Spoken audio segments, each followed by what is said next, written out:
그러니까 공매도가 없으면 증시의 버블을 제한을 할 수가 없어요. 예를 들어 4천원 비싸다고 생각하는데 공매도 같은 게 없어. 이거 어떻게 제한을 할 거야? 파는 사람들은 어떻게 해야 될까요? 갖고 있는 사람들은 올라가면 멈출 때까지 그냥 갖고 있을 거 아니에요. 그럼 계속 올라가지. 누가 팔아? 이거 올라가고 있는데, 그쵸? 나도 공매도 같은 게 없으면 올라가고 있을 때 안 팔어. 왜 팔어? 무슨 큰 리스크가 나오면 팔겠지. 그러면 이 위에서 산 사람들은 완전 다 뒤져버리니까. 이게 가치보다 오바되어 있는 데서, 거기서 가치가 오바되어 있는 데서 버블이 더 확대되어 있는 데서 들어간 사람들은요, 평생 회복이 안 돼요. 한번 작살나버리면. 한 20년, 30년 기다려야 돼. 회복이 되려면. 심하면 한 50년 기다려야 되고. 그러니까 이 가치라는 거를 판단을 못하고, 그 공부를 안 하고, 비중 관리 안 하고 하면, 예를 들어서 인간이기 때문에 오류 광량이 있을 수가 있잖아요, 오류가. 인간이기 때문에 누구나 해서 투자 판단하고 하는데 오류가 있을 수 있어요. 이런 오류를, 벗어날 수 있는 그런 안전성이 필요하다는 거, 안전장치가 필요하다는 거죠. 그래서 이런 것들을 분석을 하지 않으면, 투자는 저는 굉장히, 그거는 이제 투자가 아니라고 생각을 해요. 그런 버블을 제한할 수 있는 방법이 공매도가 없으면 마땅히 잘 없다는 거죠. 그래서 증시의 버블을 제한할 수 있는 제도적 장치가 있어야 되기 때문에 공매도는 꼭 필요하다. 자, 공매도가 없으면 변동성이 제한이 되고, 이 변동성이라는 건 위아래로 움직이는 이런 변동성이죠. 이 변동성이 제한되면 어떻게 돼요? 투기 세력이 뛰놀질 않아요. 결국은 투기 세력이 들어오고, 투기 세력이 이게 막 돈 벌고 뭐하고 하다가 다 털어먹는 구간이 헤지펀드고 뭐고 나옵니다, 다. 요런 거를 장기 투자자들 다 빨아가는 거예요. 자본시장은 간단해요. 자, 장기 투자자들이 투기 세력들 이렇게 뛰놀고 뭐하고 하다가 작살나는 투기 세력들이 있어요. 요런 거 빨아먹는 거예요, 다. 그러니까 이게 투기 세력이 뛰놀지 않으면 변동성이 없어지고, 변동성이 없어지면 가치대로만 가기 때문에 굉장히 지루하죠. 그래서 활성화가 되질 않아요. 그러니까 변동성이 없는 시장은 돈이 뛰놀질 않아. 그건 이제 죽은 시장이 되는 거죠. 그래서도 공매도가 있어야 된다. 이 변동성을 유지를 하기 위해서. 근데 한국은 너무 좀 과하긴 해. 내가 봐도. 자, 공매도 자금은, 그러니까 돈이 들어왔다 나갔다 이게 반복되면서 움직이기 때문에 변동성이라는 게 있는 거기 때문에 변동성을 너무 두려워할 필요가 없다는 거죠. 장기적으로 보면. 자, 공매도 자금은 반드시 다시 들어오는 대기 매수세다. 자, 현금을 들고 있으면 어때요? 현금 들고 있으면. 야, 이게 싸다고 판단되는데, 야, 이거 더 내려올 것 같아. 그럼 고민을 하고, 안 사도 되죠, 결국은. 현금은 사지 않아도 돼. 지금 유동자금이 한국에 굉장히 많아도, 이게 갈 데가 없어도, 지금 증시도 좀 불안한 것 같고, 유동자금이 되게 많은데, 이제 부동산은 뭐 해갖고 하도, 이게 나라에서 지랄이고 하니까, 못하겠어. 이게 움직이진 않고 꼼짝만 얼음하고 있단 말이야, 얼음. 얼음하고 있어, 유동자금이. 근데, 공매도는, 이게 얼음하고 있을 수 있어요, 없어요? 얼음. 이게 할 수가 없어. 누가 땡을 한다고. 땡을 해준다고. 왜? 갑자기 트럼프랑 뭐 시진핑이랑 악수하면 이거 땡이 되는 거야, 이제 땡이. 공매도 해지 자금 겁나 들어오겠죠, 이렇게. 공매도 자금이 이제 매수세로 바뀌어서 들어온다고, 시장에. 미리 파란색 이거 사서 갚아줘야 되잖아. 이거는 허위예요, 허위. 그러니까 남이 가진 거를 그러니까 빌려갖고 먼저 판 거잖아. 사서 갚아줘야 돼. 내가 팔았던 데보다 비싸도 사줘야 된단 말이야. 무조건 사서 갚아줘야 돼. 그러니까 이건 대기 매수세인데 왜 걱정을 해, 공매도가 쌓이면. 공매도가 100조가 쌓이면 어때? 100조를 다시 사야 되는데. 사서 갚아줘야 되는데.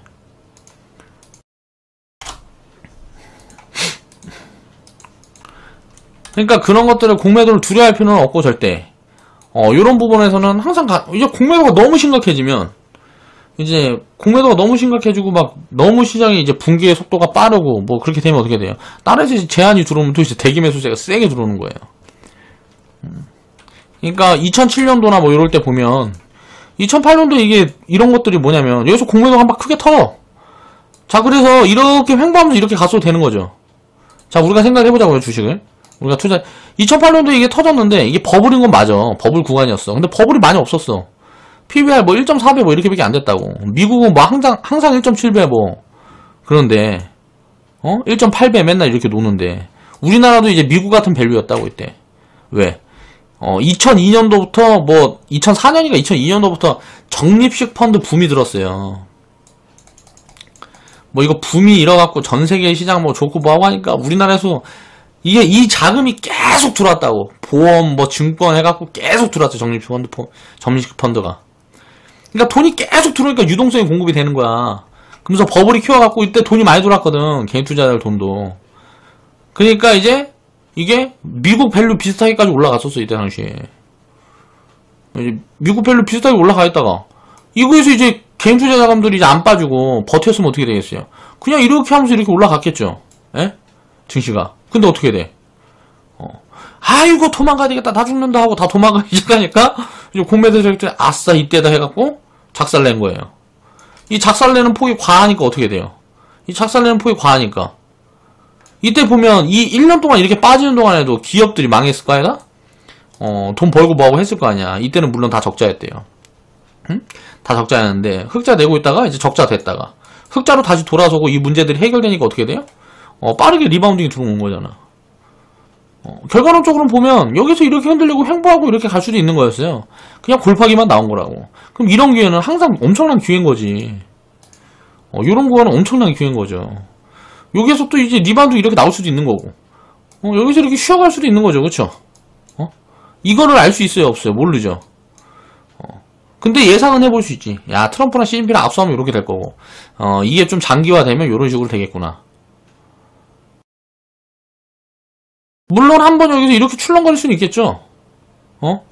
이렇게 출렁거릴 수는 있겠지. 출렁거려서 이제 뭐 여기서 쉬었다 이렇게 가든가. 얘는 뭐 여기서 쉬었다 이렇게 가든가. 결국은 이렇게 간다고. 이렇게 갈 수밖에 없다고. 시장에 원래 이걸 이해하고 있는데 지금이 두려우면 되게 이거는 경험이 부족한 거죠. 경험을 더 쌓아야 돼요. 그런 사람들은. 그럼 만약에 이렇게 가치가 이런 식으로 간다. 요 밑에서는 아무데나 사도 되는 거잖아요. 이거는. 응? 그리고 이 선에 있을 때 이게 뭐 샀다 그래갖고 뭐 문제가 있는 거냐고. 살짝 비쌀 때 샀다 그래도 예를 들어 10년, 20년 투자할 거면 이게 문제가 있어요? 이 1년 안에, 5개월 안에, 3개월 안에, 1개월 안에 이때 수익을 내야 되니까. 그럼 이때 수익만 내고 이제 영원히 안 할 거야, 주식 투자? 이때 수익 내고 계속 하려는 거잖아요. 그러니까 예를 들어서 1개월만 수익을 내. 1개월 동안에 난 수익 내서 이제 돈을 빼고 싶어. 그래서 계속 빼고 싶은 거야. 응? 그럼 이게 확장성이 없는데 결국은 한 번에 이게 작살이 나는 거지. 예를 들어 1000만 원 갖고 계속 인출을 해. 200만 원 인출하고 100만 원 인출하고 이렇게 하고 예를 들어서 난 700만 원 찾았어. 1000만 원 이제 500만 원 되면 어떻게 돼? 그러면 난 200만 원 수익인데 내 돈을 근데 가지고 있는 돈은 500만 원밖에 없네. 원래 1000만 원 있었는데. 왜? 이거 700만 원 찾아 써버렸으니까. 이렇게 되면 이게 투자 성공이야. 200만 원 수익인데? 투자 성공이 아니죠. 이 기간 동안 그냥 갖고 장기 투자했던 사람들은 이 돈이 3천 5천 돼 있을 텐데 이 사람은 1000만 원 갖고 마이너스 500 돼 있는 거예요. 700만 원 갖다 쓰고. 투자 개념은 이런 게 아니다. 꾸준히 사 나가는 건데 쌀 때 많이 사고 비쌀 때 조금 덜어놓고. 왜? 쌀 때 더 사기 위해서. 이게 비싸지면 비쌀 때 좀 덜어놓으면 더 비싸지면 더 덜면 되잖아요. 더 비싸지면 조금 더 팔면 되고. 그렇게 싸졌을 때 이때 사기 위해서 이렇게 나눠서 파는 거예요. 싸졌을 때 많이 사기 위해서. 자, 싸졌을 때도 똑같아. 여기서 사죠. 자, 여기서 사고 여기서 다 샀어. 근데 이만큼 더 싸진다고 이게 문제가 있냐고. 우리가 투자자들이. 이게 돌아오면 그럼 요때 샀으니까 결국은 지나가서 이 자리에 있으면 야, 이때 산 거 정말 이거는 절호의 매수기였구나. 이건 무릎에 산 거구나. 지나고 보면 항상 항상 바닥에 산 거예요. 지수가 코스피 지수가 1만 포인트라고 생각하면 이게 1만 포인트 안 갈 것 같냐고.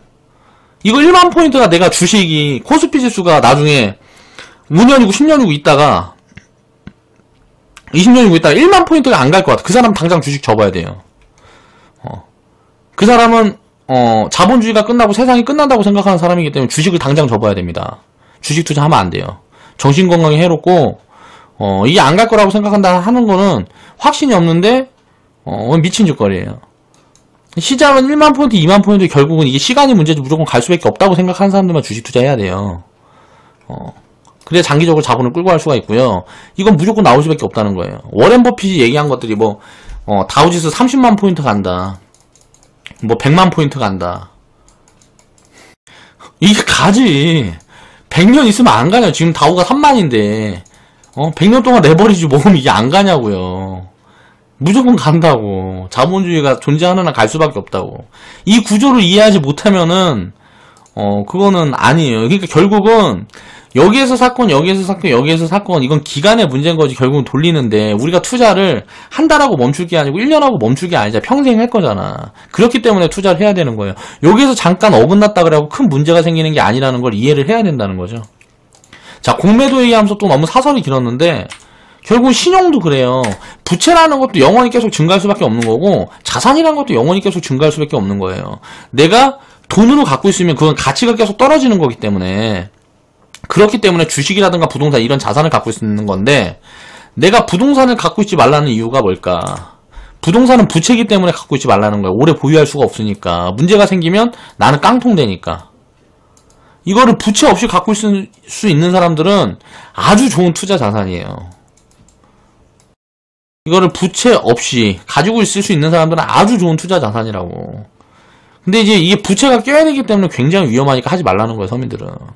이 부채가 무거운 사람들은 이거를 빨리 어떻게 털어내려는 노력을 해야 돼요. 그리고 그렇게 부채를 많이 털어내면 털어낼수록 서민들이 만약에 부동산 부채를 많이 털어내면 털어낼수록 건강해지는 거예요, 우리나라는 사회가. 개인 부채들이 많이 없어지니까. 그 돈이 어디로 가겠어. 부채 막 갚다 부채 끝났어. 그럼 어디로 가겠어요, 그 돈이. 다 소비로 이어질 거 아니에요. 이 부채가 커지더라도 이 부채 비중은 계속 줄여야 되는 게 건강한 사회라는 거지. 부동산 시장이 계속 커지면 어떻게 되지? 이 부채 비중이 계속 늘어날 수밖에 없다고. 그렇기 때문에 건강한 사회가 안 되기 때문에 부동산은 무조건 제재가 들어가야 돼요. 왜? 지금 새로 태어나는 청년들이나 뭐 이런 계속 힘들 수밖에 없어요. 우리가 생각해볼게요. 제가 20년 전에 생각해보면 인건비 생각을 해보면 20년 전에 100만원 받았습니다. 저 초등학교 이럴 때 대충 100만원 정도 받았어요. 임금. 지금 이제 200에서 한 300 받아요. 자, 20년 동안 20년 지났어요. 자산은 어떻게 됐을까요? 이 20년 동안 부동산 같은 거 어떻게 됐을까? 자, 인건비가 2배 3배밖에 못 늘었어. 인건비가 2배 3배밖에 못 늘었는데 이 자산은 어떻게 됐냐고. 이게 10배 100배 늘었단 말이에요. 20년 동안. 앞으로 20년 뒤에는 어떻게 될까요? 이 자산이 10배 100배가 또 늘어요. 그럼 임금은 또 어떻게 될까? 이게 아무리 올라가봐야 500만원 1000만원이라고. 2배밖에 안 는다고. 2배 3배밖에 안 는다고. 인건비는. 나중에 이게 20년 지나도 인건비는 500만원 1000만원밖에 안 늘어난다니까. 이거 노동에서는 영원히 가난해지는데 이거는 무슨 말이냐면은 20년 전에 태어난 사람들 있잖아요. 나 같은 사람들보다 지금 태어난 사람들이 지금 태어난 아이들 20년 후에는 미래가 없는 거예요. 그래서 절대 애를 낳으면 안 돼. 서민들은 잘하고 있는 거예요, 지금 청년들이. 우리나라는. 이 지금 노인네들이나 뭐 이게 지금 뭐 다주택자 갖고 있고 뭐 이런 사람들이 이게 무너지고 망가지기 전에는 애 낳으면 안 돼요. 그 다음에 낳아야 돼. 무너지고 뭐하고 한 다음에 그 경험이 입혀지고 뭐하고 한 다음에 인구가 그 다음에 늘어나고 해야 된다고. 지금 태어나면 지옥이에요. 서민으로 지금 태어나면 20년 후에 지옥이라고. 지금 서민인데 태어나서 20년 후엔 지옥이라니까. 이때 20년 전에 집이 예를 들어서 2천 5천 했어요. 뭐 2천 5천 했다고. 5천. 이때 인건비 100만원일 때 2천 5천 했다고. 뭐 5년 열심히 해갖고 모으고 뭐 10년 열심히 해서 모으면 살 수 있었다고. 집도 사고 할 수 있었단 말이야. 지금은 어때요? 예? 지금 이게 2억 6억 하잖아. 지금 인건비도 200, 300인데 자 100년 모아도 안 돼요. 100년 모아도. 자 그럼 20년 후에 태어난 사람들 어떨까요? 1000년 모아도 안 돼. 10대가 지나가도 안 된다고. 10대가 지나가도 집을 못 가죠. 지금처럼 이게 성장을 해버리면 부채가 이제 자산가격이 올라가 버리면 어떻게 될까? 결국은 어떻게 될까? 이런 것들이. 무언가 정리가 되려면 어떻게 될까요? 이게. 그냥 공급을 해줘야 된다고. 집 같은 거는. 그렇지. 왜냐면 집이라는 거는 없으면은 이거는 굉장히 힘든 거기 때문에. 집이라는 거는 없으면 되게 힘들기 때문에 요런 것들이 안 되면 미래가 없어요. 미래가. 지금 청년들도 막 미래가 없다. 저도 지금 막 집 같은 거 어떻게 사, 이거? 어디서, 뭐 직장 생활 해보갖고 어떻게 사요, 이거? 무조건 대출 껴갖고 사야 되는데, 그럼 결국은 빚만 계속 늘려가면서 살아야 되는 거야. 이게, 이거는, 이거는, 제대로 된 구조가 아니에요. 이건 무조건 작살 나야 되는 거예요, 이거는. 그러니까, 그리고 그렇게 될 수밖에 없고. 그래서 이제 이 미래가 없다는 걸 누군가 조금씩 깨닫기 시작하면 이건 작살 날 수밖에 없는 거예요. 야, 인구 줄고, 뭐하고, 미래가 없다. 이 불안감들이 확산이 되면 어떻게 될까요? 폭탄 돌리기 하다 이제 작살 나는 거지. 그럼 지금 빌라 같은 거 2억에서 이게 만약에 반의 반토막 나면 5천만원 되면, 예를 들어서 빌라가 지금 막 5천만원 돼.